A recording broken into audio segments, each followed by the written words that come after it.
Ankleshwar pre સ્કૂલના સંચાલકો એક દિવસીય હડતાલ રાખી તેમની વિવિધ માંગણીઓ અંગે જિલ્લા કલેક્ટરને આવેદનપત્ર આપી બીયુ પરમિશન, ભાડા કરાર સહિતના મુદ્દે રજૂઆતો કરવામાં આવી હતી।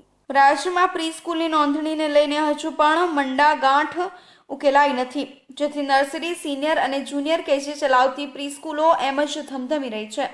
જોકે તે સમયે રાજ્યમાં પ્રી સ્કૂલની નોંધણીને લઈ સરકારે બનાવેલા નિયમો સામે પ્રી સ્કૂલ સંચાલકો દ્વારા રજૂઆતો કરવામાં આવી હતી, જેમાં બીયુ પરમિશન, ભાડા કરાર સહિતના મુદ્દે રજૂઆતો કરવામાં આવી હતી।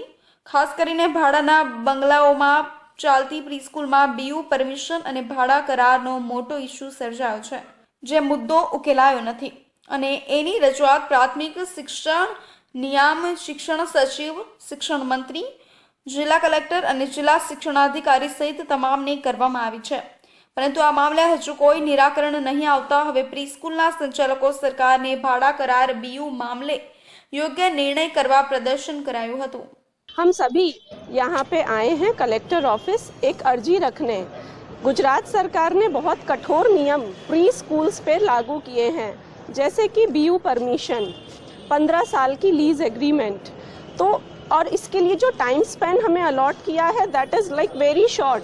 तो हम सब की एक जाहिर में एक रिक्वेस्ट है गुजरात सरकार से, जिसके लिए हमने माध्यम कलेक्टर श्री को बनाया है कि इसमें हमें थोड़ा रिलैक्सेशन मिला जाए, उनके तरफ से आया जाए। एंड प्री स्कूल एक ऐसा सेगमेंट है जो कि मोटा भागे हम जोवा जाइए तो महिलाओं द्वारा संचालित हो रहा है। जो हमारे यहाँ पे काम करते हैं, हमारे टीचर्स, सपोर्टिंग स्टाफ, मेजॉरिटी वो भी महिलाएं हैं।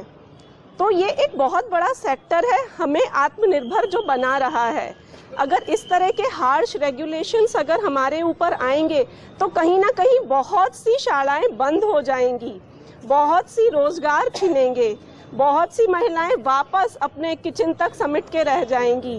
तो इसके अगेंस्ट आज हम एक साइलेंट प्रोटेस्ट कर रहे हैं, जिसका सिर्फ और सिर्फ एक ही मकसद है कि इसमें हमें थोड़ी राहत दी जाए। જેમાં પ્રી સ્કૂલ એસોસિએશન ગુજરાતના આદેશ મુજબ ભરૂચ અને અંકલેશ્વરની અંદાજિત 30 થી 35 પ્રી સ્કૂલના સંચાલકોએ ભરૂચ કલેક્ટર કચેરી પહોંચી શાંતિપૂર્વક પ્રદર્શન યોજી જિલ્લા કલેક્ટરને આવેદનપત્ર આપ્યું હતું, જેમાં પ્રી સ્કૂલમાં 15 વર્ષના રજિસ્ટર્ડ ભાડા કરારના સ્થાને 11 માસનો નોટરાઇઝ્ડ કરાર મંજૂર કરવામાં આવે, બીયુ પરમિશન માન્ય રાખવામાં આવે અને બીયુ ન હોય તો સ્ટ્રક્ચરલ સ્ટેબિલિટી સર્ટિને પણ માન્ય રાખવા સહિતની અનેક માંગ કરવામાં આવી છે।